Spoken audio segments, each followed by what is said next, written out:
আসসালামু আলাইকুম প্রিয় দর্শক, অন্য মঞ্চের আলাপচারিতায় আপনাদের সকলকে স্বাগত জানাচ্ছি। জি, ধন্যবাদ আপনাকে, সেই সাথে আপনার চ্যানেলের দর্শকদের সালাম, নমস্কার এবং শুভেচ্ছা। এনসিপি কোনো নাটক করছে আর আমেরিকার নতুন চাল, প্রশ্নবোধক দুটোই আপনার। আসলে দুটো কাজই আমাদের জন্য প্রশ্নবোধক হয়ে দাঁড়িয়েছে। প্রথমত, আপনি দেখেছেন, যেটা আপনি আমাকে যে প্রশ্নটা দিয়ে শেষ করলেন আর কি, আপনি বললেন যে দক্ষিণ প্লাজা আইনগত বাধা নেই। পৃথিবীতে আইনের সবকিছু লেখা থাকে না। আইনে কিন্তু বাধা নেই যে উপর দিকে থুতু দিবেন আপনার গায়ে পড়বে, আইনে কিন্তু এটা বাধা নাই। আইনে কিন্তু এটা বাধা নাই যে আপনি নিজেই ইচ্ছা করে এই গাছ থেকে লাফ দিলেন, আপনার যেটুকু সীমাবদ্ধতা, আপনি 12 ফিট 15 ফিট থেকে লাফ দিতে পারবেন। আইনে কিন্তু বাধা নাই যে আপনি 30 ফিট থেকে লাফ দেন, কিন্তু আপনি কিন্তু লাফ দিলে মাজাটা ভেঙে যাবে আপনার।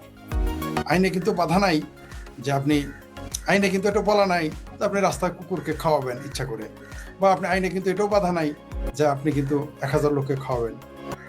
বাধা নাই আপনার। তো বাধা নাই যেগুলো, ভালো কাজগুলো কেন আমরা করি না? আমরা তো দেখলাম না যে আমেরিকান রাষ্ট্রদূত বাংলাদেশে একটি হাসপাতাল বানালো, যেটা চায়না ঘোষণা করেছিল যে তারা একটা হাসপাতাল বানাবে, সেটাই তারা করতো। তাহলে আমাদের ভারতের এই যে ভারত বয়কট, ভারতে যাওয়া আমাদের প্রয়োজন ছিল না? আমরা হাসপাতালে আমরা চিকিৎসা করতাম। সেগুলো কিন্তু আমরা করতে দেখি না। আমরা কি করতে দেখলাম? আবার জামাতের এক নেতা বলেছে যে বিয়া শাদী হয় সমস্যা নাই, তো ওইখানে এটা হইলে কি সমস্যা? বহুত সমস্যা আছে, বহু সমস্যা আছে। সব সমস্যা তো আইনে লেখা থাকে না, সমাধানও আইনে লেখা থাকে না। এখন আমাদের গ্রামের একটা কথা আছে যে এ গায়ের মন্ডল ও গায়ে কি আনছো ঘোড়া বাতর দিয়ে নাও। মানে তোমার ঘোড়া, তুমি রাস্তা দিয়ে যাবা, আমার ক্ষেতের আইল দিয়ে আমার গায়ের মাথা পড়ে যাবে, তুমি না। এটা গ্রামের প্রচলিত একটা শব্দ, কিন্তু যে এ গায়ের পাতা বড় গায়ের কি আনছো ঘোড়া বাতর দিয়ে নিয়ে, মানে যে পথ সোজা পথে যাও, তুমি ক্ষেতের ভিতর দিয়ে আসতে পারবো না যদি আমার গ্রামে মাতাব্বর না।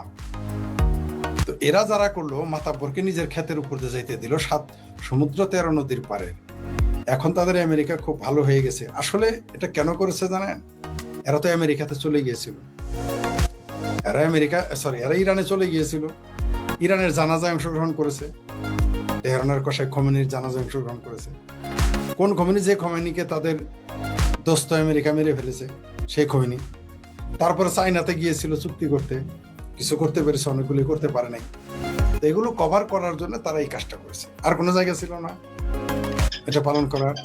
আমরা তো বলি নাই তারা পালন করবে না, পালন করুক, কিন্তু সরকারি উদ্যোগে কেন? সরকার সেখানে গিয়ে ভাষণ দেয়। কালকে যদি বাংলাদেশে ভারতের স্বাধীনতা দিবস পালন করা হয়, ওইখানে দিবে করতে? জিজ্ঞেস করেন তো তাদের। কালকে রাশিয়ার স্বাধীনতা দিবস পালন করতে ওইখানে যাইতে দিবে? তারা দিবে না। তার মানেই তো বোঝা গেল দাল মেকুজ কালা হায়। তারা ওখানে আমেরিকাকে বোঝাইলো, আমরা আপনার কাছে মুসলেখা দিয়ে আসছি, হে মহান প্রভু আমেরিকা, তোমার কাছে মুসলেখা দিয়ে আসছি, আমরা তোমারই আছি। তুমি ইরানে গিয়েছি বলে রাগ করো না, চাইনাতে গিয়েছি বলে রাগ করেন, এটা বোঝানোর জন্য। মানে বাংলাদেশ, আপনি তো ওইটা দেখতেছেন, বাংলাদেশের সরকার কত নত জানু, বাংলাদেশের বিরোধী দল কত নত জানু। তার সর্বশেষ প্রমাণ হইল যে ডোনাল্ড ট্রাম্প নামে একটা মহিষের নাম রাখা হয়েছে, তাকে আজ পর্যন্ত কুরবানি দেওয়া নেই, জামায়া ধরে তারা পালতেছে।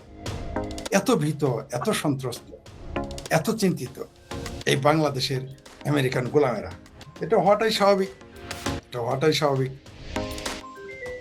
হওয়াটাই তাদের স্বাভাবিক। কারণ আপনি যদি যার গোলামি করার জন্য এসেছেন, যার কথায় আপনি ক্ষমতা পেয়েছেন, তার গোলামি তো আপনাকে করতেই হবে। আমি আপনার কাছে দাসত্ব দিয়ে এসেছি, তারপর আমি আপনার 2 প্রতিবেশী আছে যাদের সাথে আপনার সম্পর্ক ভালো না, সেই বাড়িতে গিয়েছি, এখন আইসা তো আমাকে প্রমাণ করতে হবে যে আমি আপনারই আছি।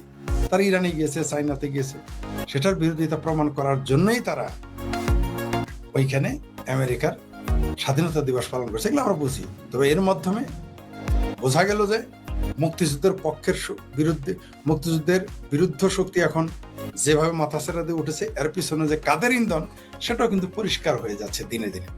অদ্ভুত ব্যাপার, শুধুমাত্র বামপন্থী, তাও সব বামপন্থী না, কমিউনিস্ট পার্টি ছাড়া কেউ এটার বিরোধিতা করে। এখন জুনায়েদ সাকি কোথায়, মহান বিপ্লবী? আমরা এখন জুনায়েদ সাকিকে নীরব দেখলাম, কোনো কথা নেই, সরকারে আছে, তার সরকারি সেখানে গিয়ে ভাষণ দেয়। এটা হাস্যকর।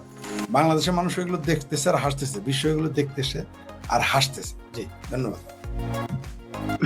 ভাই, আজকে দেখলাম শেখ হাসিনাও বললেন যে আমেরিকা বাংলাদেশে হিজড়া এবং সমকামীদের কেউ পর্যন্ত কিনে নিচ্ছিল তার সরকারকে ফেলার জন্য।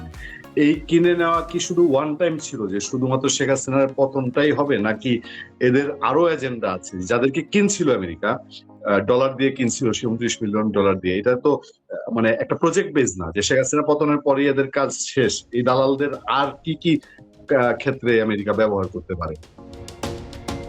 এটা আসলে আপনি ঠিকই বলেছেন, প্রধানমন্ত্রী শেখ হাসিনা ঠিকই বলেছে। এদের কাজ তো শুধু এখানে এক জায়গাতে থেমে থাকবে না। যারা গোলামি করে অভ্যস্ত তারা তো গোলামি করতেই থাকবে, যারা গোলামি করতে অভ্যস্ত তারা তো গোলামি করেই চলবে, করতেই থাকবে, থামবে না তারা। আর পাশাপাশি আমেরিকা তো এত বোকা নয়, শুধু আমেরিকা না, এদেরকে যারা ব্যবহার করেছে তারা বিভিন্ন প্রজেক্টে আবার মিশনে কাজে খাটাবে, নিঃসন্দেহে এটা কাজে খাটাবে। তারা তো বসে থাকবে না। বাংলাদেশে এই মুক্তিযুদ্ধ বিরোধী শক্তিরা, দেশ বিরোধী শক্তিরা যেভাবে কাজ করেছে, এই সরকারকে পতন ঘটিয়েছে, তারা বসে থাকবে না, এই সরকারকে ঠেকানোর কাজ করবে। পাশাপাশি ভবিষ্যতে আরো কি কি তাদের পরিকল্পনা আছে আমরা তো জানি না, তবে তাদের বসিয়ে রাখবে না। কারণ যে একবার কামলা দেওয়া শিখেছে, যে একবার কামলা নেওয়া শিখেছে, সে কামলা নিতেই থাকবে, আর যে কামলা দেওয়া শিখেছে সে কামলা দিতেই থাকবে, কোনো সন্দেহ নেই। তাদেরকে অন্যান্য কাজে ব্যবহার করা হবে এবং আমরা সেটা দেখতেছি। এখন ভিন্ন খাতে, হয়তো ভিন্ন রঙে তারা আসবে, এই মানুষগুলোকে ভিন্ন রঙে নিয়ে আসবে। জি, অবশ্যই তাদের খাটাবে। এনসিপি একটা দীর্ঘ পদযাত্রার প্রোগ্রাম দিল এবং সেই পদযাত্রার প্রথম অনুষ্ঠানেই দেখলাম যে সেখানে ককটেল বিস্ফোরণের ঘটনা ঘটছে। তো ওই যে যত দোষ নন্দ ঘোষ, দেখলাম যুবলীগের বা ছাত্রলীগের 2 জন অ্যারেস্ট হয়েছে। তো গত 2 বছরে আওয়ামী লীগকে তো ওই অর্থে ফিল্ডে দেখা যাচ্ছে, তাদের ওইরকম কোনো আর বা ভাঙচুর, জ্বালাও পোড়াও সেগুলোও আমরা দেখিনি। তো এই এনসিপি এই সময় যে পদযাত্রা কর্মসূচিটা দিল, তারা কি মাথায় রেখে দিচ্ছে যে আসলে এই ধরনের ঘটনা ঘটতে পারে বা এগুলোর তাৎপর্য কি হতে পারে রাজনীতিতে? কেউ কেউ তো মনে করতেছে এনসিপিরা নিজেরাই করেছে, কেউ মনে করতেছে সরকার ঘটিয়েছে, কেউ মনে করতেছে এনসিপি এটা ঘটিয়েছে যাতে তারা নিরাপত্তা পায়। কারণ তাদের এই মুহূর্তে আর তার মামুরা, মানে জলপাই রঙের মামুরা তাদের পাহারা দিচ্ছে না, পুলিশ তাদের পাহারা সরকার তাদের দিচ্ছে না, একটা সলভ করার জন্য করেছে। আবার কেউ বলেছে তারা আক্রান্ত তো হবেই। তো আমার ভাবির পোলারা তো আক্রান্ত হবেই। তারা বাংলাদেশে যে সন্ত্রাস, যে ধ্বংসযজ্ঞ চালিয়েছে, তারা তো যে কোনো জায়গায় আক্রান্ত হবে, জনগণের মুখোমুখি তাদের হতেই হবে। তো তারা তো এইভাবে কয়দিন চলবে? পাহারা দিয়ে তো ভাই রাজনীতি হয় না। সেনাবাহিনীতে আমরা দেখেছি 9 বছর টিকতে পেরেছি, তারপর তো তার পতন ঘটেছে। 9 বছর উপরে তো থাকতে পারেনি। সেনাবাহিনী দিয়েও তো 9 বছর উপরে থাকা যায় নাই। তো এটা তো ঠিকা দিয়ে সেনাবাহিনী কেমনে চলবে? চলতে পারবে না। আমার ভাবির পোলারা যে কাজটা তারা করেছে, এখানে ছাত্রলীগের খায় দেয় কাজ নাই যে এনসিপির ওখানে গিয়ে আমরা এনসিপিকে তারা প্রতিদ্বন্দ্বী মনে করে। ছাত্রলীগ এনসিপিকে তারা কি আওয়ামী লীগকে এনসিপিকে প্রতিদ্বন্দ্বী মনে করে? এরা হলো জামাতের B team, C team, D team. এদেরকে কি আওয়ামী লীগ প্রতিদ্বন্দ্বী মনে করে তাদের সাথে যাবে? কারণ যখন জামাত উচ্ছেদ হয়ে যাবে, বিএনপি সরকার থেকে পদের তো হাওয়াতে খুঁজে পাওয়া যাবে না, হাওয়ায় মিশে যাবে, হাওয়ায় মিঠাই মতো। তো বাংলাদেশ আওয়ামী লীগ, ছাত্রলীগ তাদের প্রতিদ্বন্দ্বী মনে করবে কেন? বরং যদি এটা জামাতের সাথে সংঘর্ষ হইতো, বিএনপির সাথে হইতো, তাহলে কিছুটা বিশ্বাসযোগ্য যে আসলে তারা প্রতিরোধ করলো কিনা। তো প্রতিরোধ করবে আওয়ামী লীগ। আওয়ামী লীগ এইভাবে পরে মার খাবে। আজকে তো জানেন যে আশোক বলেছে যে 61 জন জেলখানায় হত্যা হয়েছে, তার মধ্যে গিয়ে দেখবেন 50 জনই আওয়ামী লীগের লোক। তো এরা তো পরে মার খাবে না, এরা তো পরে এইভাবে নির্যাতিত হবে না, তারা তো একসময় দাঁড়াবেই। আর এরা যখন দাঁড়িয়ে যাবে তখন আমার এই ভাবির ছেলেরা এনসিপি কেন, বিএনপি, জামাত কেন, সেনাবাহিনী বেড়াকে গিয়ে পালাইতে হয় তাদের? এটা তো ঘটবেই। সামনে তো আমার ধারণা, সামনে হরতাল আসবে, আন্দোলন আসবে, অবরোধ আসবে, এটা আমার ধারণা। জি, বাংলাদেশে গত 1 সপ্তাহে 3 জন নারী খুব আক্রান্ত হয়েছেন, মোটামুটি জাতীয়ভাবে পরিচিত নারী। একজন হলেন মেহের আফরোজ শাওন, আপনি পুরো ঘটনাটা জানেন। আরেকজন হলেন মাহিয়া মাহি, চলচ্চিত্রের নায়িকা। আর আরেকজন হলেন উনি রাজনীতি অঙ্গনের নীলুফার চৌধুরী মনি। 3 জনকে 3টা বিষয়ে আক্রান্ত করা হয়েছে এবং তাদেরকে নিয়ে ট্রল, তাদেরকে নাক মুখ ফাটায় দেওয়ার জন্য পুরস্কার ঘোষণা, মানে বিতিকিচ্ছিরি এক কাণ্ড। এইগুলার কি থামার বাংলাদেশের কোনো লক্ষণ নাই? থামবে না? মানে এই যে মব সংস্কৃতি, মেয়েদেরকে, এরা যদি, যারা এখন ক্ষমতায়, বা যাদের সহায়তায় এই সরকার ক্ষমতা এসেছে, তারা তো নারী বিদ্বেষীদের সহায়তায় ক্ষমতা এসেছে, মুক্তিযুদ্ধ বিরোধীদের সহায়তায় ক্ষমতা এসেছে। তারা তো নারীদের নিয়ে ট্রল করবেই, সেটা মেহের আফরোজ শাওন হোক, সেটা মাহি হোক, আর সেটা ব্যারিস্টার রুমিন ফারহান হোক। তারা তো নারীদের বিরুদ্ধে কথা বলবে, কাজ করবে, এটা স্বাভাবিক, এটা অস্বাভাবিক কিছু না। কিন্তু এগুলো বলে কি তারা ঠেকিয়ে রাখতে পারবে? আর আপনি যেটা বললেন যে মব সন্ত্রাস বন্ধ হবে কিনা, এটা তো বন্ধ হবে না, কারণ ওয়াকার সাহেব নিজেই চাচ্ছেন এটা হোক, তার ছত্রছায়া এগুলো হয়, বিএনপি চাচ্ছে এগুলো হোক, জামাত চাচ্ছে এগুলো হোক, ছত্রছায়া দিচ্ছে তার জন্যই হচ্ছে। মানে কে এটা প্রকাশ্যে বলতে পারে একজন নারীর কথা, যে তাকে যদি আপনি কি জুতা পেটা করতে পারলে 1 লাখ, রক্ত ঝরাতে পারলে 2 লাখ, এটা তো ফৌজদারি অপরাধ। আপনি তাদের কথা কি বলবো? সংসদে দাঁড়িয়ে এক ফাত্রা মহিলাকে দেখলাম, আমি দুঃখিত এই শব্দ উচ্চারণ করতে, বললো যে শেখ হাসিনাকে সে ইলেকট্রিক শক দিতে চায়। এটা কোনো বক্তব্য হইতে পারে? সংসদে যদি বলে ইলেকট্রিক শক দেবে, আপনি তার ফাঁসি চাইলেও তো আমরা প্রতিবাদ করতাম, আপনি তার বিরোধী চাইতেই পারেন। কিন্তু ইলেকট্রিক শক দেওয়া হবে, তার মানে তীব্র ঘৃণা, ক্ষোভ। কেন? কারণ তিনি বঙ্গবন্ধুর কন্যা, কারণ তিনি মুক্তিযুদ্ধের পক্ষ শক্তির নেতা, এই জন্য তার এত ক্ষোভ, এটা আমরা বুঝি। তিনি কিন্তু জামাতের 71-এর পরাজিত শক্তিকে ইলেকট্রিক শক দিতে চান নাই।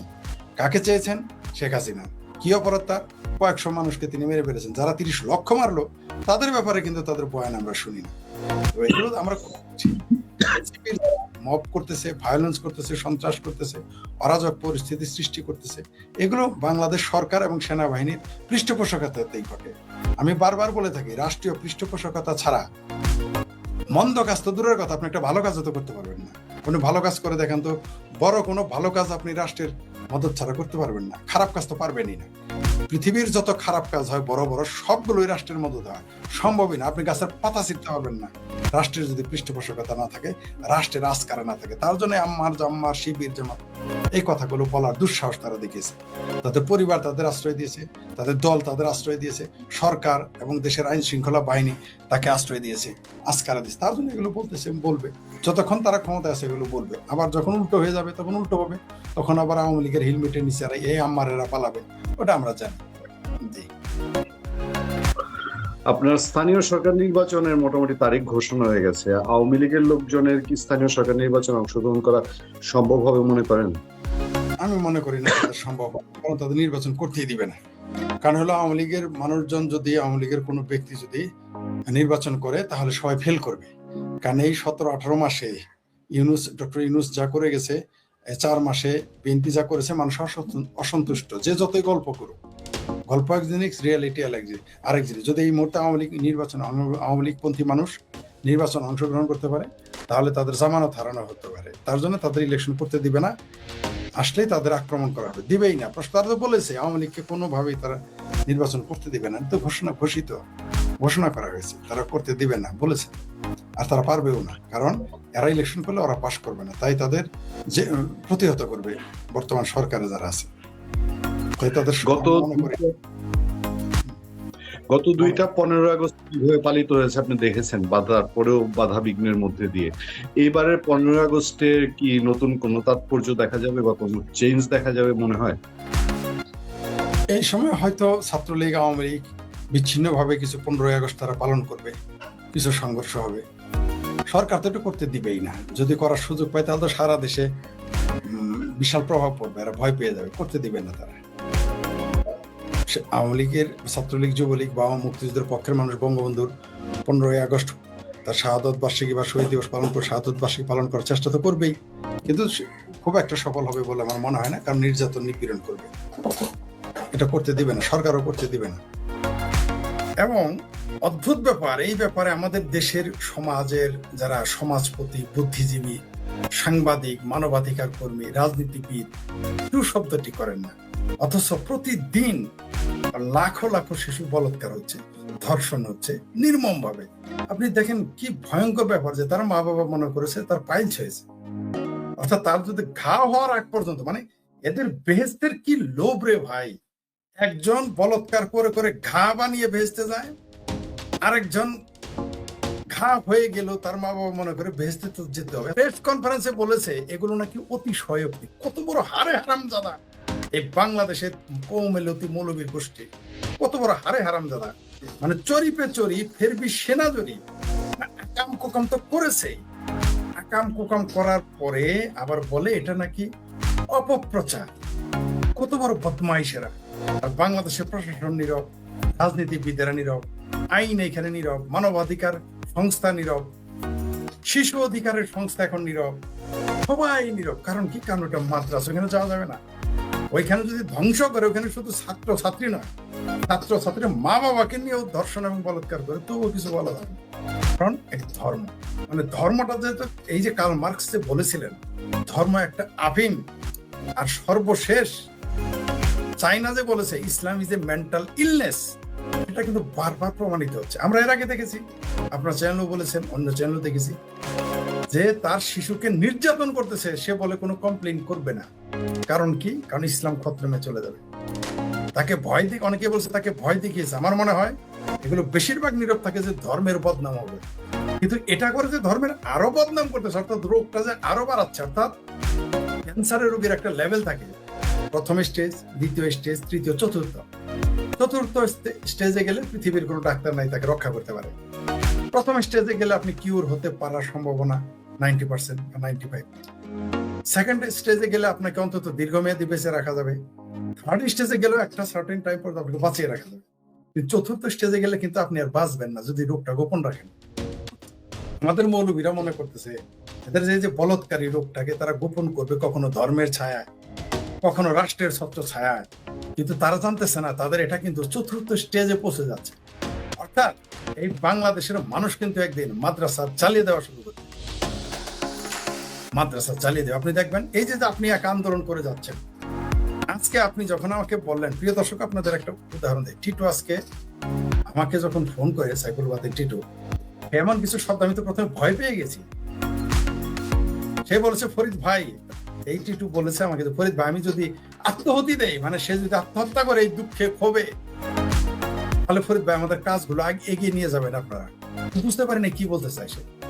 তখন বললো, আপনারা কি একটা 8 বছরের শিশুকে 4 জনের ধর্ষণ হয়েছে, দেখেন সে সাবেক প্রবণ হয়ে গেছে, আমি জানি, কারণ সেটা নিয়ে গবেষণা করে। কল্পনা করেন যে আপনার 8 বছর শিশুকে 4 জন মানুষ, 4 জন পশু, 4 জন মৌলবী এবং 4 জন কোরআনের পাখি মিলে ছোট্ট কোরআনের পাখিকে নিয়মিত ধর্ষণ করতেছে। তার পশ্চাৎ দেশে গুজ্জতারে ক্যান্সার হয়ে গেছে, আর আগে পেয়েছে, এইবার পাইলস হয়ে গেছে। আপনারা প্রিয় দর্শক আপনারা দেখতে পারতেছেন যে সাইফুল বাতুল টিটু সহ্য করতে পারে। সে আমাকে বলেছে, ফরিদ ভাই আমি যদি আত্মহত্যা করি, কত দুঃখে। তখনই আমার মনে পড়ে গেছে মিনার মাহমুদের কথা, সেই প্রখ্যাত আমাদের 90-এর আন্দোলনের প্রখ্যাত সাংবাদিক মিনার মাহমুদের কথা, যার হাত দিয়ে অনেক সাংবাদিক তৈরি হয়েছে। সেই মিনার মাহমুদের কথা মনে হয়েছে, যিনি সম্মানিত ছিলেন, আর্থিকভাবে সচ্ছল ছিলেন। বাংলাদেশে গিয়ে তিনি আত্মহত্যা করে 6 পাতার ডায়েরি লিখেছিলেন যে আমি এই দেশটা আমি চাইনি। বাংলাদেশে একটা মাত্র সাংবাদিক মিনার মাহমুদ, যে দেশের কষ্টে দুঃখে ব্যথা আত্মহত্যা করেছে। সাইফুল বাতুল টিটুর এই কথাটা আমি তখন সাথে সাথে তার কথা মনে হয়ে গেছে। এই লড়াই তো শুধু টিটু একা কেন করবে ভাই? এই লড়াই তো টিটুর একার নয়। টিটু একা এত বোঝা কিভাবে বহন করবে? এই যে লক্ষ লক্ষ শিশুদের বলাৎকার করা হচ্ছে, এখানে ভাই ইসলাম ধর্মকে অপমান করার জন্য নয়, ইসলাম বিদ্বেষ থেকে নয়, মুসলিম বিদ্বেষ থেকে নয়। এই যে শিশুদের মাসের পর মাস, বছর পর বছর সারা বাংলাদেশে লক্ষ লক্ষ মাদ্রাসায় প্রতিদিন বলাৎকার হচ্ছে, শিক্ষক দ্বারা বলাৎকার হচ্ছে, তার সহপাঠী দ্বারা, সিনিয়র সহপাঠী দ্বারা বলাৎকার হচ্ছে, এমনকি কমিটির লোক দ্বারা বলাৎকার হচ্ছে। আপনার কয়েকদিন আগে দেখেছি। তাহলে এটা কি টিটু একাই এত বড় বোঝাটা কেমনে সে বইবে? সে তো ওই সিনেমার, ওই কুলি সিনেমার সারে দুনিয়া কো বোঝ হামকো উঠা দো, এটা বললে তো ওটা সিনেমায় হয় ভাই। টিটু একা, আমাদের এই সাইফুল বাতিল টিটু একা কিভাবে এত বড় বোঝা নিয়ে লড়বে? আমি কথা দিলাম টিটু আজকে থেকে আপনাকে, আপনার বোঝার কিছু অংশ আমি নিলাম, নিয়মিত এটা কথা বলে যাব। আপনি হতাশ হবেন না, লড়াই করে যেতে হবে আপনাকে। লড়াই, আপনি ব্যক্তি জীবনে সৈনিক ছিলেন, সেনাবাহিনী চাকরি করতেন, বিশ্বাস করি আপনি দৃঢ় চেতা থাকবেন, যুদ্ধের ময়দানে আপনি হতাশ হবেন। আমরা আছি আপনার সাথে, আমরা থাকবো, আর অনেকেই আপনার সাথে আছে। এই বোঝা আপনার একার নয়। এই যে মাদ্রাসায় শিশুদের উপরে মানবাধিকার লঙ্ঘন হচ্ছে, তাদের বলাৎকার ধর্ষণ করা হচ্ছে, তার বিরুদ্ধে আমরা নিয়মিত আপনার সাথে আন্দোলন করে যাব। সব বিষয়ে আপনার সাথে আমরা পাশে থাকবো। শুধু আমরা না, আপনার সাথে আরো সহকারী আপনি পাবেন। প্রিয় দর্শক, আপনারা যারা দেখতেছেন তারা দয়া করে এই মাদ্রাসার শিশু বলাৎকারের বিরুদ্ধে সোচ্চার হন। এটা তো শুধুমাত্র টিটু একার যুদ্ধ নয়। এই যে শিশুরা ধর্ষণ হচ্ছে, এটা কি টিটু সন্তান নয়? এরা টিটুর ভাই নয়, তবুও আমি তার অনেক হৃদয় কাঁদে ক্লান্ত, তাদের। আমি অনেক ক্লান্ত ফরিদ ভাই, আমি অনেক ক্লান্ত। যে আমি জানি, আমি আমি- জানি আপনি ক্লান্ত, আমাকে বলা হয়, পরিশ্রান্ত, হতাশ। ক্রেডিট দেওয়া হয় যে সাইফুল বাতেন টিটো একা এই কাজ করতেছে। ভাই এই ক্রেডিটের গুষ্টি আমি চয়র সুকার, আমার এই ক্রেডিটের দরকার নাই, ইতিহাসে আমার নাম Right, লেখার right. দরকার নাই, আপনারা এটা বন্ধ করে। জি জি জি, না, ইতিহাসে আপনার নাম উঠে গেছে, বাংলাদেশে মাদ্রাসার বলৎকারের প্রতিবাদকারী হিসেবে আপনার নাম উঠে গেছে। আমি জানি যে আপনি সেটা কামনা করেন না, আপনি চান এই নির্যাতন বন্ধ হলেই কেবল আপনি সফল হবেন, আমি জানি, তখন আপনি তৃপ্ত হবেন। আমরা আপনার পাশে আছি, থাকবো। এবার আমরা আসি যে স্বাধীন বাংলাদেশে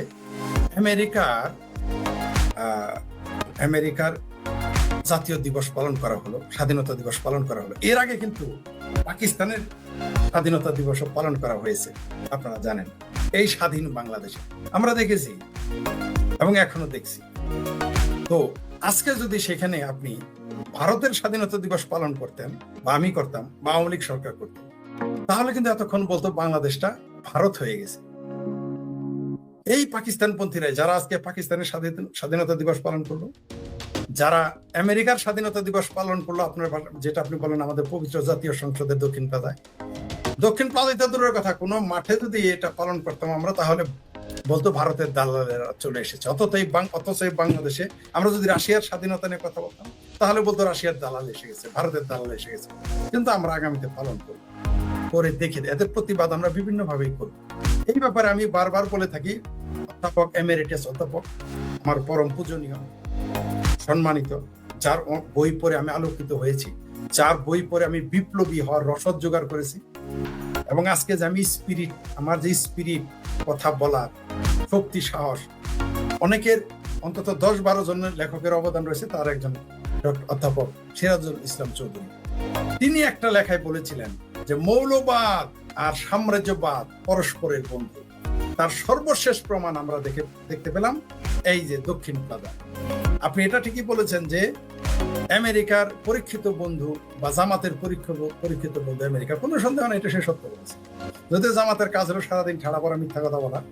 আপনি খেয়াল করেন, তারা আমেরিকাকে করিডোর দিলে আমেরিকা বন্ধু, চায়নাকে করিডোর দিলে চায়না বন্ধু, কিন্তু ভারতকে করিডোর দিলে সেটা আবার হলো গোলামি চুক্তি। কারণ কি? কারণ ভারত আমাদের মুক্তিযুদ্ধে সহযোগিতা করেছে। আপনি অবগত আছেন যে একটা ফাতরা বুদ্ধিজীবী খালেদ, সে বলেছে যে এই বাংলাদেশের মুক্তিযুদ্ধ সোভিয়েত ইউনিয়ন এবং ভারতের ষড়যন্ত্র। বাংলাদেশে আগে দুধের নহর বইতো, মদের নহর বইতো, মধুর নহর বইতো, সোনায় মোড়ানো ছিল নাকি বাংলাদেশ, মানে পূর্ব পাকিস্তান, সেটাকে ষড়যন্ত্র করে ভেঙে ফেলেছে।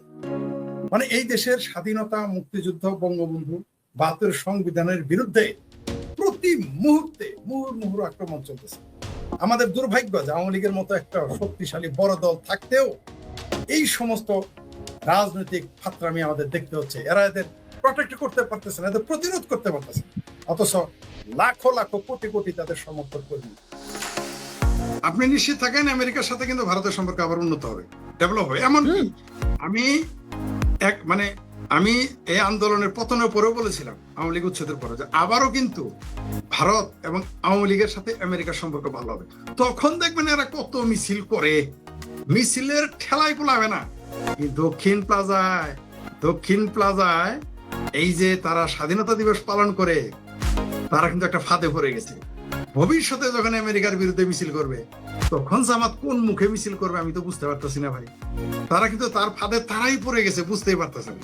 ঠিক যেমন মৌলবীরা বলৎকারের বলৎকার হচ্ছে এটা স্বীকার না করে তারা যে তাদের ফাঁদে তারাই পড়তেছে, তাদের এই চরম উত্থান পতনের কারণ হবে, তেমনি জামাতের এই লম্বা লম্বা লেকচার যে পতনের কারণ। যখনই দেখবেন ভারতের সাথে আমেরিকার সম্পর্ক ভালো হয়ে যাবে, কালকেই দেখবেন বাইতুল মুকাররম গরম হয়ে যাবে, তখন খুব মিছিল করবে, মসজিদের মিম্বরে ফতোয়ার চোটে কোলাবেন। এখন কিন্তু বই যে আপনি বললেন যে গিদরের গোস্ত এখন খাওয়াবে, কোনো সমস্যা নাই, গমটাও বেশি দামে আনলো যায়, হালাল জিনিস আনলো ইসলামের পরিভাষায়, কিন্তু গিদরের গোস্ত কেমনে হালাল করবে এটা তো বুঝলাম না ভাই।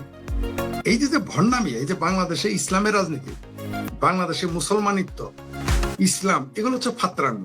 ওই দেখেন না কালেমার পতাকা নিয়ে ফাত্রামি করে একটা, এগুলো হচ্ছে ফাত্রামি। আমাদের সরিষাবাড়ি জামালপুরে কালেমার পতাকা উড়ায়, অথচ আমাদের সরিষাবাড়িতে সব গাঁজাখোর আফিম করে গিজ গিজ করে, এবং যারা এই কালেমার পতাকা উড়াইতেছে তাদের বাপ ভাই চাচা ভাগিনা এমনকি তারাও এই ড্রাগের ব্যবসা করে, ফেন্সিডিল বেচে, হিরোইন বেচে, ইয়াবা বেচে, আকাম কুকাম সবই করে, ক্রিকেট যত খেলে এরা এবার কালার মাথা পাতা করে, এটা হলো ফাত্রামি। তো বাংলাদেশে আমেরিকার বিরোধিতা তারা এই জন্য করতেছে না, কারণ ভারত আমাদের পক্ষে। ভারত কেন পক্ষে? আমাদের মুক্তিযুদ্ধের পক্ষে। কালকে যদি ভারত আবার আওয়ামী লীগকে তালাক দেয়, দেখবেন আবার এই জামাতির সব ভারতীয় হয়ে যায়, এটা আপনি জানেন? কালকে যদি শুধু আওয়ামী লীগের পক্ষে নেওয়া বাদ দিবে, কালকে বলবে, আনুষ্ঠানিকভাবে ঘোষণা দিবে, শুধু ভারতেই কথা বলবে, তা আমাদের সাথে বাংলাদেশের জনগণের সম্পর্ক কোন দলের সাথে নাই। এইটা দিলেই দেখবেন যে ভারত, এই জামাতিরা ভারতের বিরুদ্ধে মিছিল করবে না, আপনি নিশ্চিত থাকেন। এদের যত রাগ ওই মুক্তিযুদ্ধ, যদি তারা বলে কালকে যদি আবার, কালকে আপনি দেখেন ক্রিকেট খেলা মৌলবীরা কেন পছন্দ করে? কারণ তাদের যে আব্বা, অবৈধ আব্বা পাকিস্তান ক্রিকেট খেলে, কালকে যদি ক্রিকেট না খেলতো, এই ক্রিকেটকে বাংলাদেশে হারাম ফতোয়া দিত, মৌলবীরা খেলতেই দিত না। পাকিস্তান ইভেন কালকে যদি পাকিস্তানে পর্নোগ্রাফি সিনেমা বৈধতা দেয়, বাংলাদেশে মৌলবীরা বলছে এটা তো হালাল, এটা হালাল। কেমনে করা যাবে? যে যৌনতা শেয়ার, এরা কাফেরে করছে, ওটা দেখা যাবে, দেখবেন এরা পর্নোগ্রাফি বৈধতা দিয়ে দিবে, মানে পাকিস্তান যাহা যাহা করিবে। দেখবেন এরা মুসলমানের জন্য এত দুঃখ কষ্ট, বেলুচিস্তানের মুসলমান বুঝি মুসলমান না? এই যে আফগানিস্তানে বোমা মারা, আফগানিস্তানে যে বোমা, তাদেরই দিল মে পাকিস্তান মগজ মে আফগানিস্তান, এই তাদের দিলের পাকিস্তান, মগজেরা আফগানিস্তানে হামলা করে বাংলাদেশের মুসলমানদের প্রতিবাদ করতে দেখেন। বামপন্থীদেরও না, যে বামপন্থীরা আফগানিস্তানে মার্কিন হামলার জন্য হাইরে প্রতিবাদ, টু শব্দটি করেছে পাকিস্তান হামলা করার কারণে। না এই ভণ্ড বাম, না এই ভণ্ড মুসলমান। শুনেন, আপনি কি জানেন এই যে ইসলাম আমাদের বলে আমরা নাকি ইসলাম বিদ্বেষী, বলে আপনি ইসলাম বিদ্বেষী, আমি শেখ ফরিদ ইসলাম বিদ্বেষী, আসাদ নুর ইসলাম বিদ্বেষী, আসিফ মহিউদ্দিন ইসলাম বিদ্বেষী, তসলিমা নাসরিন নাকি ইসলামের বিরুদ্ধে কথা বলে, মানে এরা মনের মধ্যে জুয়েল, রায়হান জুয়েল বলে, মানে তারপরে কি আপনার মুফতি ইমরান বিন বশির বলে, মুফতি মাসুদ ইসলামের বিরুদ্ধে বলে। আরে ভাই, এরা ইসলামের বিরুদ্ধে যে কাজগুলো করেছে, ইসলামকে ঘৃণা করার জন্য আমাদের বক্তব্যের দরকার আছে কোনো? আপনি বলেন তো। এই যে 4-8 বছরের শিশুটাকে 4 জনে মিলে নিয়মিত বলাৎকার করতেছে, এখন এরা যদি উটের মতো মুখটা ঢেকে বালুর মধ্যে বসে থাকে যে কাল বৈশাখে ঝড় আর হবে না, এতে কি ঝড় ঠেকবে? মানুষ কি এগুলো জানতেছে না? এই যে মাদ্রাসায় বলাৎকার হচ্ছে, ওই মসজিদের হুজুরেরা যত বড়ই প্রেস কনফারেন্স করুক, এটা আরো কি করলো, মানে ওই যে আমাদের জামালপুরের কথা আছে, সেই রে গুয়ে পাড়া দিল, মানুষ কনফারেন্স করে প্রমাণ করে দিল যে এরা হলো মসজিদের, মাদ্রাসায় মসজিদের বলাৎকারীদের পক্ষে।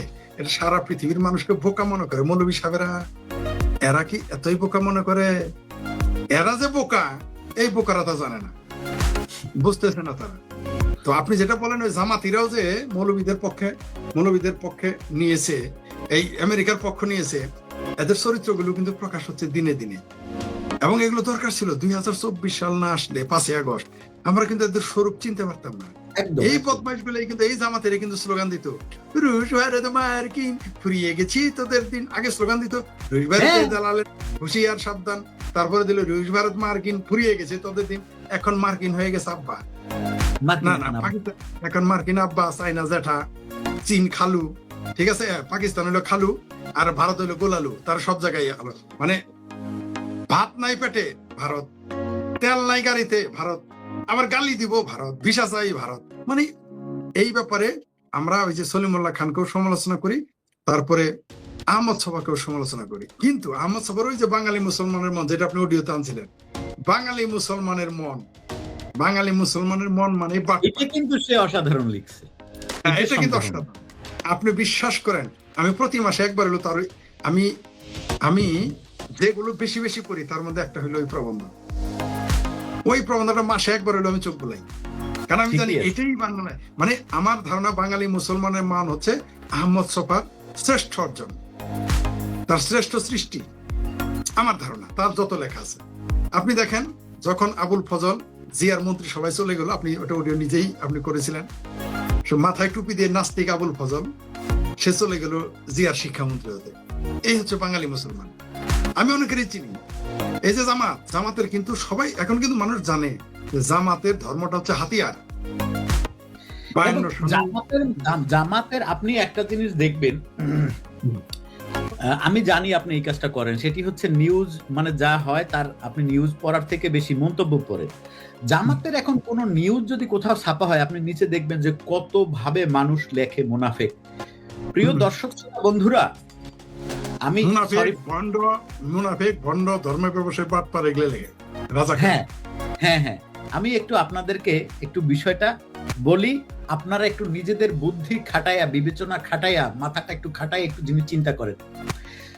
ইরানে খোমেনিকে হত্যা করেছে আমেরিকা, এই বিষয়ে আমরা নিশ্চিত, ইরান নিশ্চিত, আমেরিকা নিজে নিশ্চিত, আমরা সবাই নিশ্চিত। সেই খোমেনির জানাজা পড়তে গেছে কে? বাংলাদেশের মহান সংসদের মাননীয় স্পিকার। খুবই ভালো কথা, গেছে, চমৎকার বিষয়, সাথে কিছু ল্যাস্টেজ নিয়ে গেছে। একই দিনে আমেরিকার জাতীয় দিবসে আমেরিকাকে বলছে জামায়াত ইসলাম যে আমেরিকা আমাদের পরীক্ষিত বন্ধু। আবার কথা বুঝেন, আমেরিকা আমাদের পরীক্ষিত বন্ধু। কাকে হত্যা করেছে আমেরিকা? Ayatollah Ali খোমেনিকে। তাকে হত্যা করেছে। আরেকটা এখানে একটু দেই, সংযুক্তি দেই। মজার বিষয় হলো আমেরিকা যে ইরানে হামলা করলো, ইসরায়েলের আমেরিকা, এবং তাদের যৌথ হামলাতে ইরানের top to bottom A to Z মারা যাইতেছে এবং আরো মারা পড়বে। মজার বিষয় হলো বাংলাদেশের জামাতে ইসলাম আসলে তো আমি মগা মওদুদির উম্মত বলি, এরা তো নবী মোহাম্মদের উম্মত না, এরা হচ্ছে মগা মওদুদির উম্মত আদতে। কিন্তু তাই এরা যে বিবৃতি দিয়েছে, মানে ওটা নিন্দা জানাইছে, সেখানে আমেরিকার নাম লেখা নেই। হ্যাঁ, এটা নিয়ে তো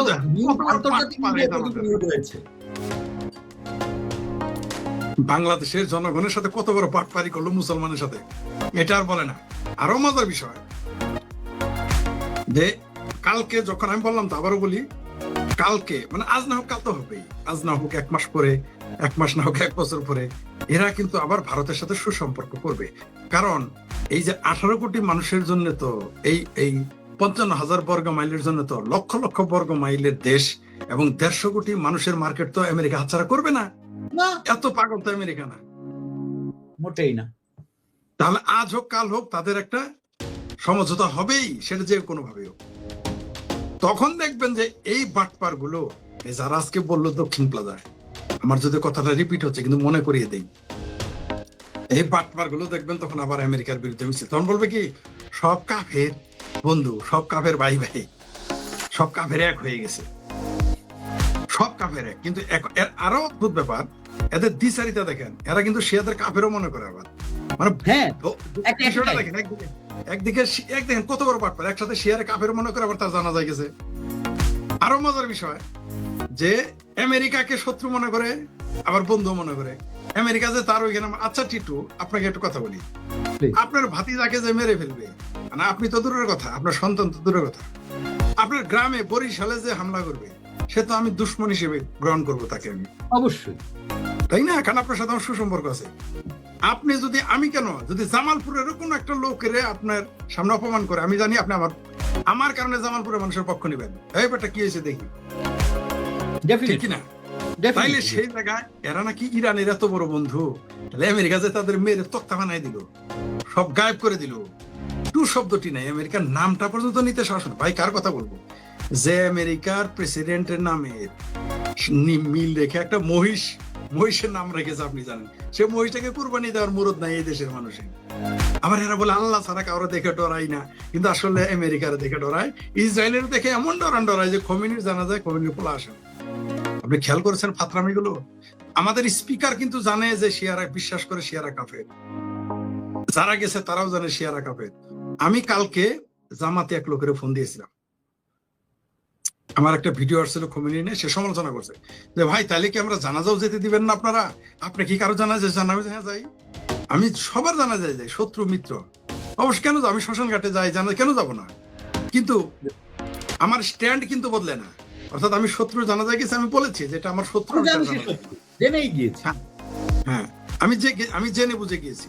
যেমন আমার প্রতিপক্ষ যাকে আমি পছন্দ করি না, তার বাবার জানাজায় গেছি, তার মায়ের জানাজা, তার জানাজা তো 2-1জনের, অদ্ভুত ব্যাপার, এরকম 2-1জন কম বয়সী তার যেমন আমি একজনকে পছন্দ করতাম না, আমাদের বয়সে মারা গেছে, আমি তার জানাজায় খুব কষ্ট হয়েছে আমার মানসিক, মানে তার স্মৃতিগুলো মনে পড়েছে, কিন্তু সে জানে আমি তাকে পছন্দ করিনি, সে এটা তো আলাদা বিষয়, কিন্তু তারা জানে আমরা প্রতিপক্ষ।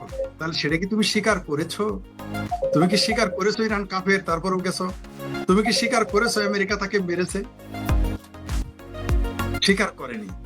নাম নিতে, আমেরিকার নাম, ভাসুরের নাম নিতে পারে না। আমি যে বললাম না, ওই যে আবারও বলি, যেটা আমি বারবার উদাহরণ দিই, যে এমেরিটাস অধ্যাপক চিঙ্কু পামদের বাবা চিঙ্কু পামে আজম ডক্টর সিরাজুল ইসলাম চৌধুরী বলেছিলেন, সাপ সাপুরে যেমন, সাপ সাপুরে কিন্তু বিরোধ, কামড় দিলে কিন্তু মারা যাবে, কিন্তু সাপও জানে এই সাপুরে আমাকে খাওয়াবে, আর সাপুরে জানে এই সাপের কারণে তাবিজ বেচবো, আমি খাবো, আর সাপ জানে এই আমার যত একটু ঘোরাফেরা করুক, ঘুরুক, এমনি এমনি ঘুরাক, আমার কিন্তু সে মাছ খাওয়াবে। তাহলে সাপ আর সাপুরে দেখা যায় প্রতিপক্ষ, কিন্তু আসলে কিন্তু তারা বন্ধু। মানে এইখানে সাপুরে, হ্যাঁ, এটা উদাহরণ দিয়েছেন সিরাজুল ইসলাম চৌধুরী। আমি বললাম যে আসলেই যারা পণ্ডিত ব্যক্তি, তার দর্শনের সাথে আমার বিরোধ থাকতে পারে, কিন্তু পণ্ডিত তো পণ্ডিতই, পণ্ডিত ব্যক্তি যারা, ব্যাপারটা এরকম যে যে ব্যক্তি কাফনের কাপড় বিক্রি করে, সে ওয়েট করে মানুষ মারা যাক, তাইলেই আমার ব্যবসা হবে। Right right right. জাতীয় সংসদকে আপনারা এত পবিত্র ভাবেন কেন? জাতীয় সংসদ সবচেয়ে অপবিত্র। এই রাষ্ট্রে রাষ্ট্রে বন্ধুত্বের, সহযোগিতা, যে যোগ্যতা, দক্ষতা, পারদর্শিতা দরকার, সেই যোগ্যতা আমি কারো মধ্যেই দেখি নাই, কোন সরকারের কূটনীতিকদের মধ্যেই দেখি নাই। তাই এদের ঘরে খালি দোষ চাপাবো কেন? এরা তো ওই ধারাবাহিকতায় চলছে, এবং আমরা সত্যিকার অর্থে আন্তর্জাতিক ভাবে মোকাবেলা করতে পারছি না। আলোচনা, আমাদের যে কাউন্টার তার সঙ্গে আমরা আলোচনা করে কোনো কিছুই অর্জন করতে পারছি না। তারা যা করুণা করছে, যেমন এই যে আমেরিকার সামনে যে চুক্তি, এর ইংরেজিটা এরা বুঝেছে কিনা, ভাবার থেকে বুঝেছে কিনা, আমার তো সেটাই সন্দেহ। নাহলে এটাতে দস্তখত করে কি করে? হ্যাঁ, নোবেল লরেটো অমুক তমুক বিশাল পণ্ডিত ব্যক্তি। আমি আপনার কাছে মানে এই মুহূর্তে যে বিষয়টা জানতে চাই, আমাদের বাংলাদেশকে কেন্দ্র করে যে ভূ রাজনীতির খেলা চলছে, সেই ভূ রাজনীতির খেলার জায়গা থেকে বাংলাদেশ আসলে এই মুহূর্তে কতটা ঝুঁকির মধ্যে রয়েছে অথবা সম্ভাবনার মধ্যে রয়েছে, আপনার কি মনে হয়? আমাদের এই এশিয়া মহাদেশকে, দক্ষিণ পূর্ব এশিয়াকে অস্থির করে রেখেছে। তো সেই ক্ষেত্রে আমরা অতিরিক্ত ঝুঁকির মধ্যে আছি। আর জীবনটাই তো ঝুঁকি, এবং রাষ্ট্রটা যদি সঠিকভাবে পরিচালন করা না যায়, সেটাকে আমি ঝুঁকি বলবো কেন, অযোগ্যতা। আমরা রাষ্ট্র বন্দোবস্তে আজও কিন্তু সঠিক পদ্ধতি গ্রহণ করতে পারি। রাষ্ট্র আর নাগরিকের একটা যে চুক্তি, সে চুক্তি কিন্তু রাষ্ট্র নাগরিকের সঙ্গে রক্ষা করছে না, বারবার চুক্তি ভঙ্গ হচ্ছে। তো রাষ্ট্র তো কোনো প্রাণ নেই, স্পন্দন নেই, অনুভূতি অনুভব নেই। তাহলে রাষ্ট্র চালক যারা, এটা তাদের দুর্বলতা, তাদের ব্যর্থতা, তাদের ঝুঁকির মুখে। আমি দুঃখের সঙ্গে বলবো যে বাংলাদেশ রাষ্ট্রটির অভ্যুদয়ের পর থেকে আজ পর্যন্ত সঠিকভাবে রাষ্ট্র পরিচালনা, কোন সময় পারিপার্শ্বিকতার কারণে, কোন সময় রাষ্ট্রনায়কদের যোগ্যতা, দক্ষতা, বিশেষ করে শুধু রাষ্ট্রনায়ক হলে তো চলবে না, রাষ্ট্রের মূল কাঠামো যারা পরিচালনা করেন, সেই ভিত্তিমূলে যারা আমলা, সেই আমলাদের দেশপ্রেমিকতার অভাব। আমি এখানে স্পষ্ট করে বলতে চাই, প্রত্যেকটা রাষ্ট্র, প্রত্যেকটা ব্যক্তি তার নিজের কথাটাই আগে ভাবে, ঠিক তেমনি একটা রাষ্ট্র তার নিজের স্বার্থেরটাই ভাববে। তাই আমাদের বৃহৎ প্রতিবেশী ভারত, আমাদের বৃহৎ কাছাকাছি প্রতিবেশী চীন, এদের যে স্বার্থের দ্বন্দ্ব, সেইখানে তো আমরা মাঝে মধ্যে পড়েই যাব। কিন্তু আমরা আমাদের স্বার্থ দেখতে কারোর কাছেই মাথা নত করবো না, কারোর সাথে বৈরিতা করবো না। এই ক্ষেত্রে বঙ্গবন্ধুর ওই কথাটাই, 9 ফেব্রুয়ারি বোধহয় একটা দাসত্বের চুক্তি হয়েছে না আমেরিকার সঙ্গে। এইটার দায় আমি বর্তমান সরকারকে দেব কেন? এই দায়টা তার ঘাড়ে এসেছে। এটার একটা বিরূপ প্রতিক্রিয়া তো হবেই। যে ধরনের চুক্তি হয়েছে সেখানে আমার স্বাধীনতা এবং সার্বভৌমত্ব অনেকখানি মর্যাদাহানি করা হয়েছে। সেটা নিয়ে এই সরকার চলতে শুরু করেছে। দেখা যাক। আজকে তো বর্তমান সরকার তো সেই চুক্তি থেকে বেরিয়েও আসছে না। ইভেন পার্লামেন্টেও এই চুক্তি নিয়ে কোনো আলোচনা এখনো পর্যন্ত হয়নি, বা এই ধরনের কোনো বিল উত্থাপিত হয়নি। সেদিক থেকে বর্তমান সরকারকে আমরা কতটুকু দায়মুক্ত রাখবো? ইউনূস সরকার করে গেছে, কিন্তু সেটি ধারাবাহিকতা তো এই সরকার বজায় রাখছে। এই ধরনের কূটনীতি কিন্তু প্রকাশ্য হয়নি। প্রকাশ্যে যাই বলা হোক, ভেতরে ভেতরে আপনি হয়তো স্বীকার করবেন, আমি দীর্ঘদিন যাবৎ রাষ্ট্র ব্যবস্থার সঙ্গে জড়িত।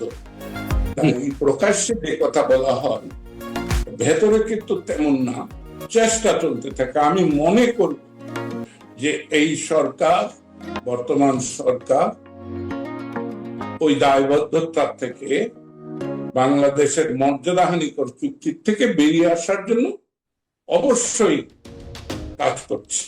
আমি এটা আশা করছি। আর যদি কাজ না করে তাহলে তো দেখাই যাবে 1-1.5 বছরের মধ্যে। আমি এই সরকারকে 1-1.5 বছর সময় দিতে চাই। কেউ কেউ সময় আর দেওয়ার সময় নাই ভাবে, হ্যাঁ, তা তারা ভাবতেই পারে। তারা তো পাকিস্তান রক্ষা করার ভাবনা ভেবেছে, হ্যাঁ, তারা তো নারী ধর্ষণকে ধর্মমতে জায়েজ বলেছে, হ্যাঁ।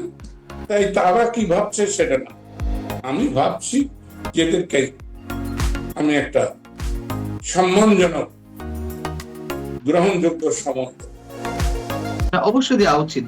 কিন্তু এখনো পর্যন্ত যে অবস্থা, তাতে আমরা চীনের সাথে সম্পর্ক উন্নয়নের চেষ্টা করছি, তাদের অর্থনৈতিক অংশীদারিত্বের জায়গা থেকে আমরা আরো বড় ঋণ প্রত্যাশা করছি, নানান ধরনের সহযোগিতা আশা করছি। আপনি যে চুক্তিকে, মার্কিন চুক্তিকে দাসত্বমূলক চুক্তি বলে অভিহিত করলেন, এটি এখন সবাই বলছে, গবেষণা প্রতিষ্ঠানগুলোও বলছে, সিপিডি থেকে শুরু করে নানান ধরনের গবেষণা প্রতিষ্ঠান। তো দাসত্বমূলক চুক্তি যদি হয়ে থাকে, সেটি চীন কিভাবে নিচ্ছে, এবং ভারত মার্কিন যুক্তরাষ্ট্রের সাথে দাসত্বের চুক্তি বা চীনের বলয়ের মধ্যে চলে যাওয়া, এইগুলোকে কেন্দ্র করে ভারতের আচরণ কি হতে পারে? সবটাই বিপর্যয়কর হতে পারে, আবার সবটাই উত্তরানো যেতে পারে যদি আপনার যোগ্যতা থাকে, পারদর্শিতা থাকে, দক্ষতা থাকে, ঘটনার উপর আপনার নিয়ন্ত্রণ থাকে। আপনি যদি আপনার কোনো যোগ্যতা নাই, রাষ্ট্র পরিচালন ধ্যান ধারণা নাই, আন্তর্জাতিক বিষয়গুলির উপরে আপনার কোনো জ্ঞান নেই, আপনি এই ঘুরহাঙ্গাম করে চলছেন, তাহলে তো আপনি বিপদে পড়বেনই। আপনাকে কে বাঁচাবে? সেই জায়গা থেকে বর্তমান সরকারের মধ্যে এই পররাষ্ট্রনীতি বিষয়ক বা কূটনৈতিক জায়গা থেকে দক্ষতা কতটুকু আপনি দেখছেন? এইবার ভালো কথাটা, বর্তমান সরকার হবে কেন?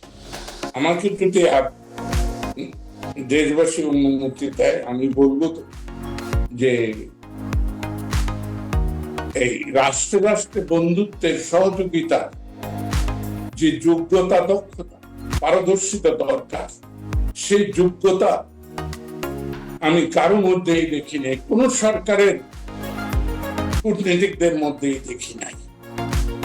তাই এদের ঘরে খালি দোষ চাপাবো কেন?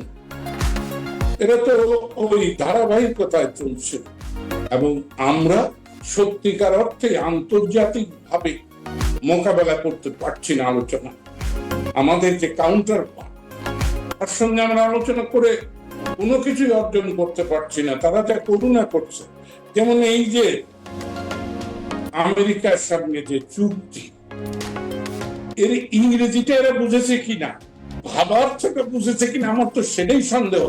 নাহলে এটাতে দস্তখত করে কি করা? হ্যাঁ, নোবেল লরেটো অমুক তমুক বিশাল পণ্ডিত ব্যক্তি বলে দাবি করে। ওই যে আমাদের দেশে বাঙ্গি বনে শিয়াল রাজা বলে, তো সেই রকমের আমরা অশিক্ষিত, আমরা সাধারণ, আমাদের জ্ঞানগম্যি কম, আমাদের সাথে খুব চালাকি চতুরতা করে। কিন্তু আন্তর্জাতিক মাঠে গিয়ে তারা কিন্তু 16 গোল খেয়ে আসে, বুঝছেন না? আমাদের ফুটবল টিমের অবস্থা যা, ক্রিকেট টিমের অবস্থা যা, আমাদের পররাষ্ট্রনীতি, আমাদের বাণিজ্য নীতি যারা প্রণয়ন করেন, আমাদের অর্থনীতি যারা প্রণয়ন করেন, তারা কিন্তু তাই আন্তর্জাতিক মাঠে তারা 16টা 20টা গোল খেয়ে যান। তাই আমরা সেইখানে পড়েছি। আমাদের সাম্প্রতিক সময় একটা বিষয় বেশ সমালোচিত হচ্ছে, বিতর্কিত হচ্ছে, প্রতিবাদ জানানো হচ্ছে, সেটি হচ্ছে জাতীয় সংসদ ভবনের দক্ষিণ প্লাজায় যুক্তরাষ্ট্রের স্বাধীনতা দিবস উদযাপিত হলো এবং সেই অনুষ্ঠানে মার্কিন একটা জাতীয় অনুষ্ঠানের সভাপতিত্ব করেন আমাদের দেশের সংসদ সদস্যদের কেউ কেউ, এবং এটিকে অনেকে লজ্জাজনক বলে অভিহিত করছেন, একেবারে আমাদের মানে দাসত্বমূলক যে মনোবৃত্তি সেটির বহিঃপ্রকাশ হিসেবে দেখছেন। অনেকের প্রতিবাদ জানিয়েছে, আনুষ্ঠানিকভাবে কর্মসূচিও পালিত হয়েছে। আপনি এই বিষয়টি কিভাবে দেখছেন? আমি এটাকে বিবেচনায় নিতে যাচ্ছি না। এটি কি ওদের 250 বছরে স্বাধীনতা দিবস, তাই না? 250 বছর পূর্তি, তাই তো? সেই পূর্তিতে আমরা দাসানুদাস যারা, যেমন ওসমান ফারুক বললেন না, হ্যাঁ, সভাপতিত্ব করেছেন ওসমান ফারুক না? হ্যাঁ হ্যাঁ, ওসমান ফারুক কে? ডক্টর ওসমান সাহেবের ছেলে, ঢাকা বিশ্ববিদ্যালয়ের ভাইস চ্যান্সেলর ছিলেন আইয়ুব মোনায়েমের সাথে, এবং ও আমেরিকায় পড়ালেখা করেছে, এবং যখনই রাজনীতিতে জায়গা হয় না তখনই কিন্তু সে আমেরিকায় চলে যায়। সে আমেরিকান পন্থী, এতে কোনো তো আমি দেখি না লজ্জা। এখন অতিরিক্ত খাতির পাওয়ার জন্য এটা হয়তো করেছে। এটাকে যে খুব একটা গুরুত্ব দেওয়ার বিষয় তা না, এটাকে এত বড় করে দেখার কি? ভারত বাংলা মৈত্রী সমিতি, চীন বাংলা মৈত্রী সমিতি, এটাও যেমন ওটাও একটা তেমন। কিন্তু মজাটা হলো আমেরিকা বাংলা বা মার্কিন বাংলা মৈত্রী সমিতি কিন্তু কেউ প্রকাশ্যে বলতো না, এইবার এরা বলেছে, বুঝছেন না? কিন্তু এটাতে সংসদ সদস্যদের নিয়ে ককাস গঠিত হয়েছে। ভারত বাংলাদেশ মৈত্রী সমিতি, চীন বাংলাদেশ মৈত্রী সমিতি, এগুলো আছে, কিন্তু সংসদ সদস্যদের কেন্দ্র করে বাংলাদেশ পার্লামেন্টে ভারত যুক্তরাষ্ট্র সম্পর্কীয় যে ককাস, এটি এই ধরনের তো কোনো কমিটি এর আগে হয়নি। এটা হয়তো বোঝে নাই। আমি এটাকে খুব একটা না বুঝে অনেক কিছু আমরা করে ফেলি না। যেমন আপনি, আমি ওই যে 28শে অগাস্ট বোধহয় গ্রেফতার হয়েছিলাম, তাই না? জি জি, 2025-এ। তো আপনারা কি জন্য গ্রেফতার হয়েছেন তা আমি বলবো না, কিন্তু আমি কিন্তু না বুঝেই গ্রেফতার হয়েছি। আমাকে আপনারা নিমন্ত্রণ করেছিলেন, হ্যাঁ, আমি দেখেছি যে স্বাধীনতার কথা বলছেন, মহান 71-এর কথা বলছেন, হ্যাঁ, সেই জন্য আমি আনন্দের সঙ্গে লাফিয়ে গিয়েছিলাম। তেমনি ওরা ওই রকম না বুঝে এগুলা করে ফেলছে কোথায়।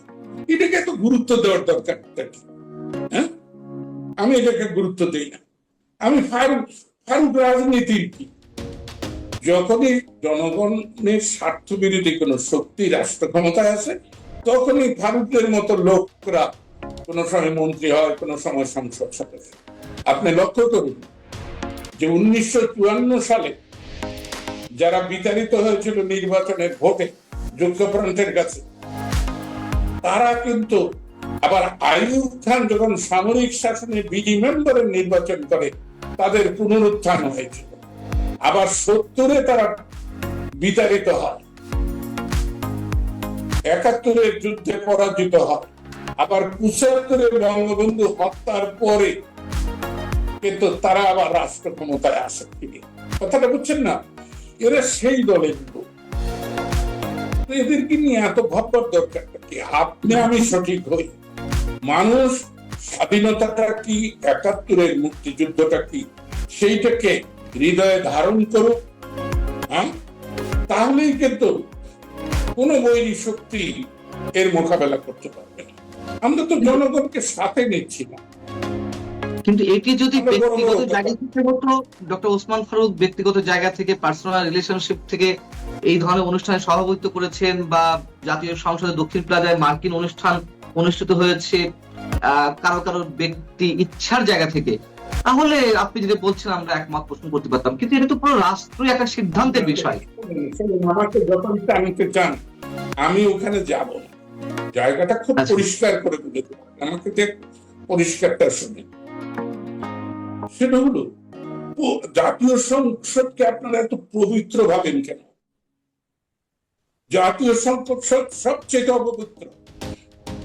সংবিধানের যত জনস্বার্থ বিরোধী এগুলো তো সাধারণ মানুষের অধিকার, সাধারণ মানুষের সম্মান প্রতিষ্ঠার জন্য নয়। আসসালামু আলাইকুম রহমতুল্লাহি ওয়াবারাকাতুহু। সম্মানিত দর্শক, বাংলাদেশের সেনাবাহিনী প্রধান জনাব ওয়াকারুজ্জামান, অর্থাৎ জেনারেল ওয়াকারুজ্জামান, তিনি সাম্প্রতিক সময় হজ করেছেন। হজ থেকে ফিরে এসে মুখে দাড়ি রেখেছেন। এটা নিয়ে সারা দেশে আলোচনা সমালোচনার কোনো শেষ নেই। আমি প্রথম থেকে এটা নিয়ে আসলে আলোচনা করতে চাচ্ছিলাম না, বিভিন্ন কারণে। প্রথম হলো, সেনাবাহিনীর যে প্রধান, এই পদটি অত্যন্ত সেন্সিটিভ আমাদের দেশে। এটা ভয়ের কারণে নয় বা কোনো সংকোচের কারণে নয়, মূলত রাষ্ট্রীয় কিছু কিছু পদ পদবি রয়েছে যেগুলো সম্মান এবং মর্যাদা রক্ষা করতে হয়, স্পর্শকাতরতা রক্ষা করতে হয়। এটা দেশের সেফটি এবং সিকিউরিটির জন্য। যেমন ধরেন প্রধান বিচারপতি, তারপরে সেনাপতি বা যে কোনো বিচারক, সেটা নিম্ন আদালতের একজন জুনিয়র জুডিশিয়াল ম্যাজিস্ট্রেট। আমি মনে করি তার সম্মান এবং হাইকোর্টের অ্যাপিলেট ডিভিশনের একজন বিচারপতির যে সম্মান, সবার মধ্যে এই সম্মান রাখার যে বোধ সমপর্যায়ে থাকা উচিত, আমি ব্যক্তিগতভাবে মনে করি। তারপর ধরুন আমাদের দেশে যে সকল সাংবিধানিক প্রতিষ্ঠান রয়েছে, দুর্নীতি দমন commission, auditor and accountant general যিনি রয়েছেন সেই অফিসটি, তারপর ধরুন যে সকল স্বায়ত্তশাসিত প্রতিষ্ঠান রয়েছে, বিশেষ করে বিশ্ববিদ্যালয়গুলো, ঢাকা বিশ্ববিদ্যালয়, জাহাঙ্গীরনগর বিশ্ববিদ্যালয়, বিশ্ববিদ্যালয়ের যারা ভাইস চ্যান্সেলর রয়েছেন, অধ্যাপক রয়েছেন, তাদের প্রতি জাতির একটা মান সম্মান বোধ থাকা উচিত। আমি নিজে এই জিনিসগুলো মেনটেন করি এবং প্রাণান্ত চেষ্টা করি এই সকল বিষয় নিয়ে, অর্থাৎ এই ধরনের ব্যক্তিদেরকে নিয়ে কোনো সমালোচনা না করার জন্য। আমি জানি যে এরা আওয়ামী লীগ করে অনেকে, এরা বিএনপি করে অনেকে, এরা অনেকে ঘুষ খায়, এরা অনেকে দুর্নীতি করে, এদের অনেকের আরও অনেক আজেবাজে অভ্যাস আছে।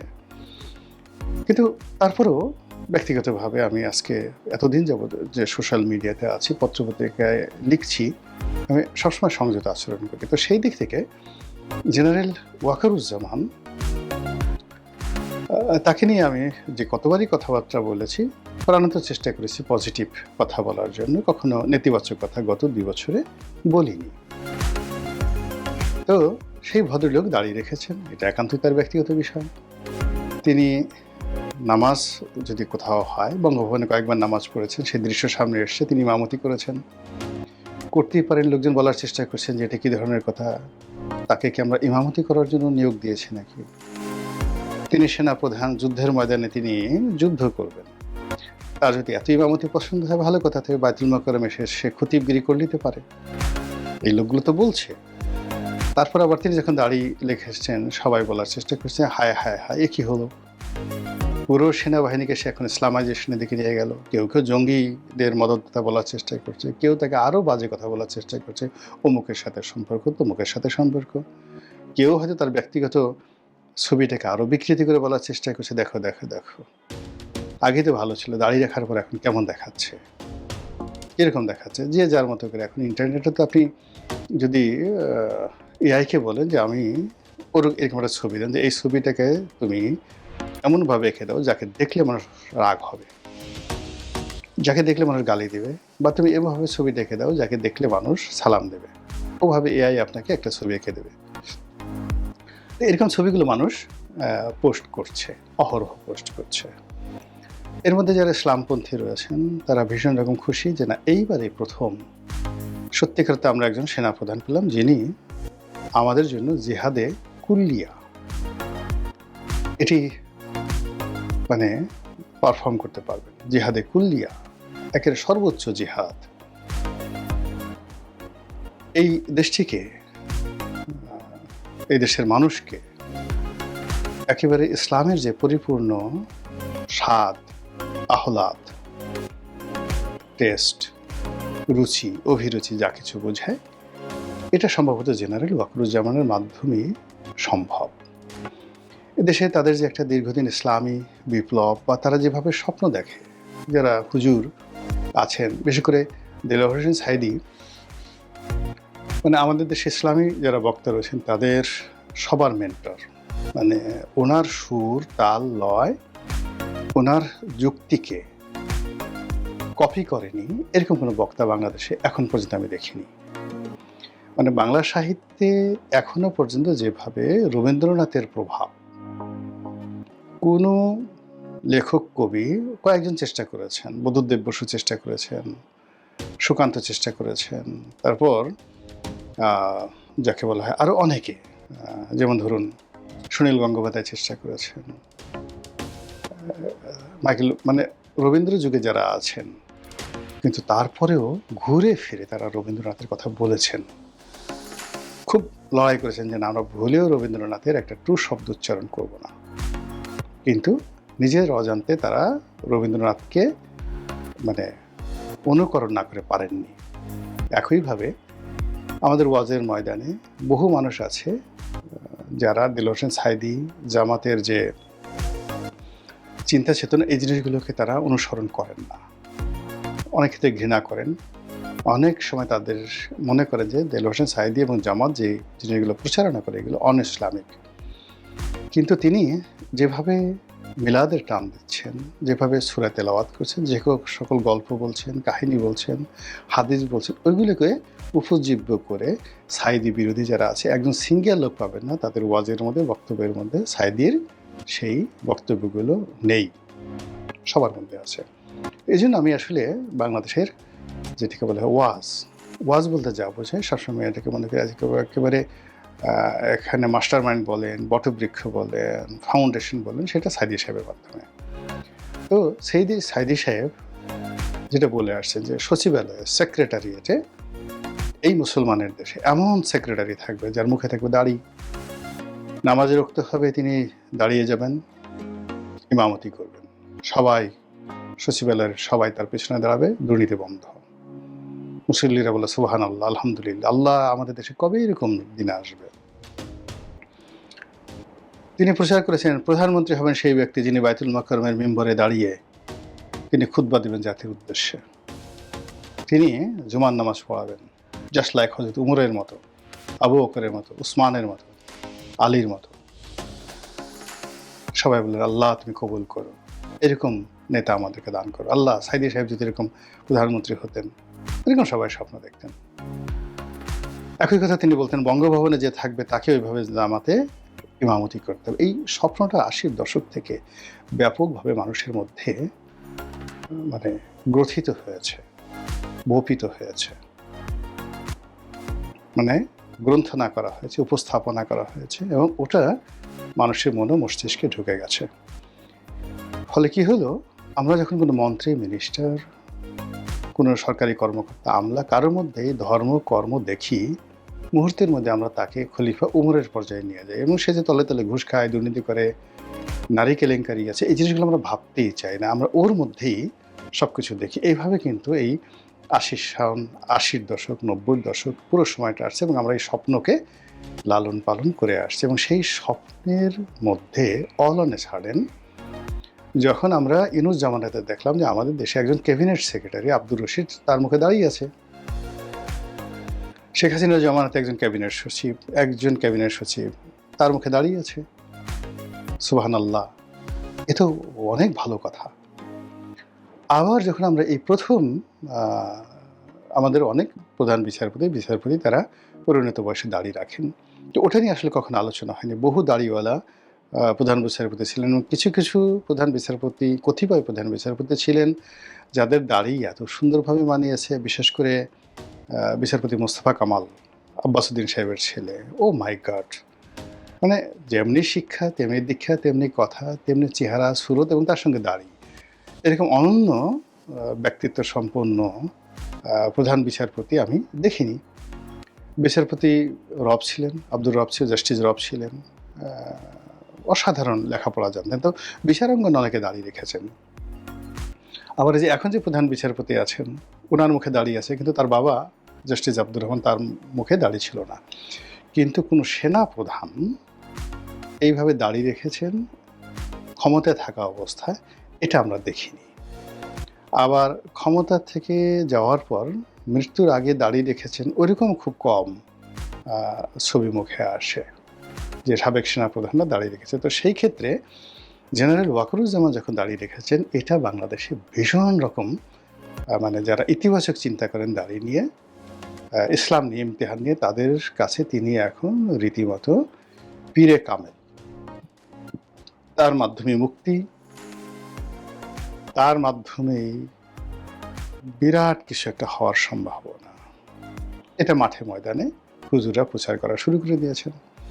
এক বিখ্যাত মানে ইসলামী বক্তা, তিনি দেখলাম যে মোদিকে গালাগালি করছেন, তোমরা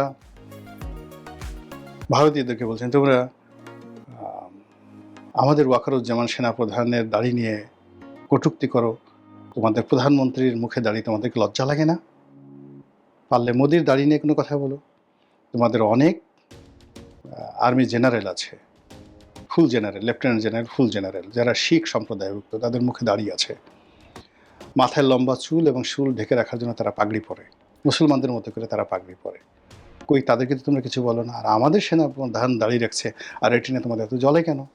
এই কথাগুলো কিন্তু বলা হচ্ছে। আর এই কথাগুলো যখন বলা হচ্ছে, এবং আপনি দেখবেন সেনাপ্রধান যখন দেশের বাইরে থেকে দাঁড়িয়ে রেখে বাংলাদেশে ঢুকলেন, সঙ্গে সঙ্গে সারা বাংলাদেশে সাদা পতাকা, কলেমা খচিত সাদা পতাকার বন্যা বয়ে গেল, ভীষণ রকম বন্যা বয়ে গেল। এরপর দেখবেন যে তার এই দাঁড়িয়ে রাখার সঙ্গে সঙ্গে প্রধানমন্ত্রীর সঙ্গে তার যে সম্পর্কর যে একটা সমীকরণ, আমি অন্তত আই কন্টাক্টে যতটা দেখেছি, ওটা আগের মতো মনে হচ্ছে না। মনে হচ্ছে সরকারের পক্ষ থেকে তাকে একটা ট্যাগ দেওয়ার চেষ্টা করা হচ্ছে, তাকে সন্দেহের দৃষ্টিতে দেখা হচ্ছে। অন্যদিকে ভারতীয় মিডিয়া থেকে শুরু করে পশ্চিমা মিডিয়াগুলো, তারা প্রকাশ্যে অপ্রকাশ্যে, বিশেষ করে বেশ কিছু ইউটিউবাররা নানা রকম কথাবার্তা বলার চেষ্টা করছেন। কিন্তু ওয়াকারুজ্জামান বা সেনাপ্রধানের পক্ষ থেকে আসলে কোনো রকম প্রতিক্রিয়া দেখানো হচ্ছে না। এরই মধ্যে পুলিশ আবার নতুন করে জঙ্গি ধরার যে অ্যাকশন, এটা শুরু করেছে।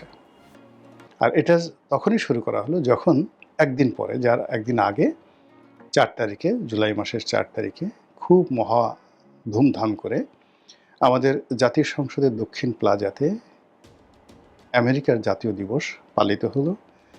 সেখানে আমেরিকান বাহিনী লেফট রাইট করলো, তাদের অর্কেস্ট্রা দল, সেনাবাহিনী, মার্কিন সেনাবাহিনী অর্কেস্ট্রা দল সেখানে জাতীয় সঙ্গীত বাজালো। অনেকটা ছোট আকারে হলো গার্ড অব অনার দেওয়ার চেষ্টা করা হলো। ব্রেন্ট ক্রিস্টেনসেন, তিনি সেই গার্ড অব অনার গ্রহণ করলেন। আমন্ত্রিত অতিথিরা সেই আমেরিকার বন্ধুত্ব, আমেরিকার শ্রেষ্ঠত্ব এবং আমেরিকার প্রয়োজনীয়তা নিয়ে বিশাল বিশাল বয়ান তৈরি করলেন।